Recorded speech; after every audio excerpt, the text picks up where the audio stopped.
Hello tout le monde, bienvenue sur ma chaîne, Bibi Ivoirienne ici. Si c'est votre première fois sur ma chaîne, n'hésitez surtout pas à vous abonner en bas, c'est gratuit. Cliquez également sur la cloche de notification pour ne manquer aucune de mes vidéos. Sans plus tarder, on y va.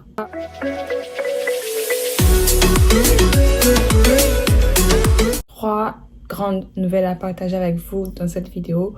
Donc restez jusqu'à la fin, n'hésitez pas à liker et puis on y va. La première nouvelle concerne le public charge, donc la charge publique. Ça a été signé en août 2019 par le président sortant et c'est toujours en vigueur. Donc tous ceux qui sont sur le territoire américain, qui veulent changer de statut, qui veulent faire le Adjustment of Status, doivent absolument remplir le I-944 qui est le Declaration of Self-Sufficiency.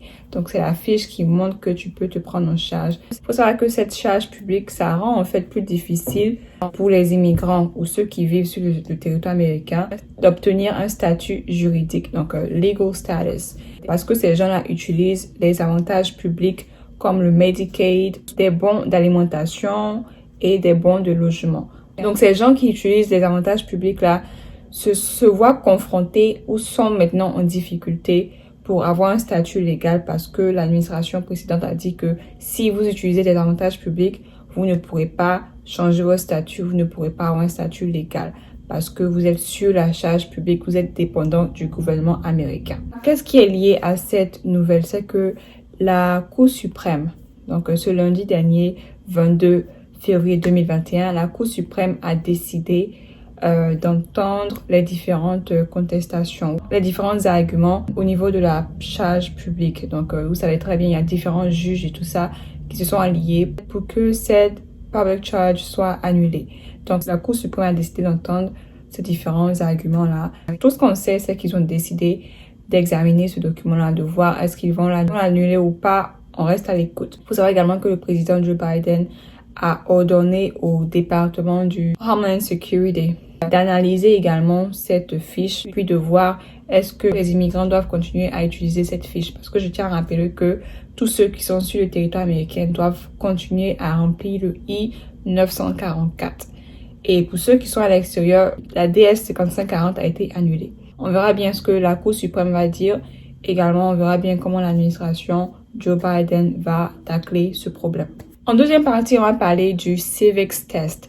Le Civics Test, c'est en fait le test que toute personne qui souhaite faire la demande de la naturalisation doit passer. Il faut savoir qu'en décembre 2020, USCIS avait fait des modifications. Originalement, le test, c'était 10 questions et tu avais droit à 6 questions justes. En décembre dernier, ils ont changé. Ils ont augmenté le nombre de questions à 20 avec un chiffre correct de 12 questions.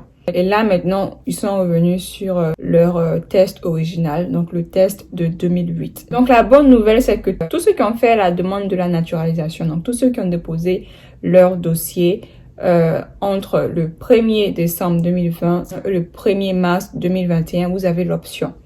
Vous pouvez soit passer l'ancien test de 2008 ou passer le nouveau test de 2020.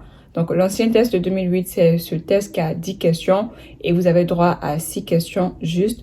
Et le test de 2020, c'est celui qui a 20 questions et vous avez droit à 12 questions justes. Et c'est très important de mentionner également que le USCIS a annoncé que à partir du 19 avril 2021, ils vont repartir sur le test original, donc le test de 2008.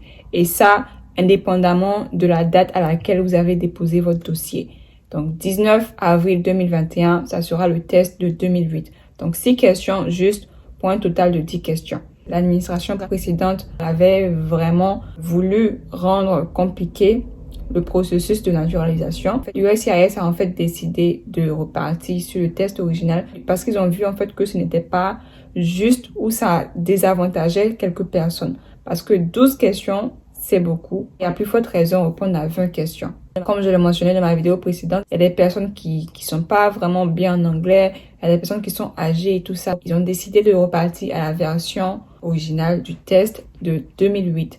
Et ce, à partir du 19 avril 2021. Je répète, tous ceux qui ont déposé leur dossier entre le 1er décembre 2020 et le 1er mars 2021, vous avez l'option de passer l'un des deux tests. Et à partir du 19 avril 2021, vous n'aurez plus le choix. le test sera l'ancien test. Ça sera l'ancienne version. Moi, je pense que c'est une bonne nouvelle parce que répondre à 6 questions, c'est plus facile que de répondre à 12 questions. Troisième nouvelle, c'est la déportation.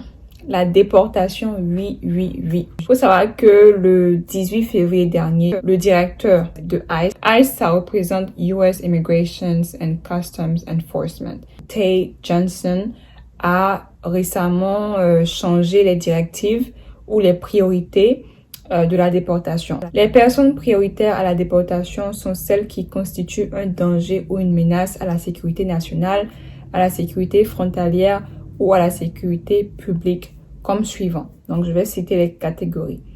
En première partie, on a les immigrants ou ces personnes-là qui se livrent ou sont soupçonnées de se livrer au terrorisme ou à l'espionnage. Ces gens-là sont prioritaires à la déportation.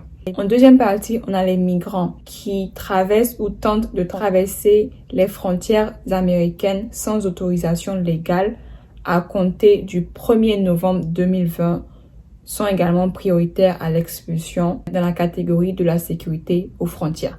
Donc, à partir du 1er novembre 2020 dernier, tous ceux qui ont traversé la frontière américaine de façon illégale pourront être déportés. Ces gens-là sont prioritaires à être déportés. Et la troisième catégorie, c'est les non-ressortissants ou ces immigrants-là qui sont considérés comme présentant un risque pour la sécurité publique, qui ont été reconnus coupables de crimes considérés comme des crimes aggravés en vertu de la loi américaine sur l'immigration. Les immigrants reconnus coupables de crimes liés à la participation à un gang de rue criminel seraient également inclus dans cette catégorie. Donc, tous ceux qui ont commis des crimes aggravés, tous ceux qui font partie des gangs, que ce soit pour vendre de la drogue et tout ça, sont également prioritaires à être déportés. Donc, si vous n'êtes pas dans l'une de ces catégories, vous pouvez avoir un avocat qui va pouvoir discuter votre cas et puis vous laisser un petit peu plus de temps à passer aux États-Unis parce que vous n'êtes pas la priorité pour ICE. Donc, la priorité, c'est les catégories que j'ai citées. Si vous n'en faites pas partie, vous avez plus de chances de rester un petit peu plus longtemps sur le territoire américain. Donc voilà, c'était tout pour cette vidéo. J'ai partagé avec vous les différentes nouvelles sur l'immigration. N'hésitez pas à liker la vidéo si ça vous a intéressé, si vous avez appris quelque chose de nouveau. N'hésitez pas également à commenter si vous avez des questions. Si vous êtes nouveau sur ma chaîne ou si vous n'êtes pas encore abonné, abonnez-vous, c'est gratuit, absolument gratuit. Et ma page Instagram est là pour toutes vos questions. Et sur ce, on se dit à la prochaine. Bye.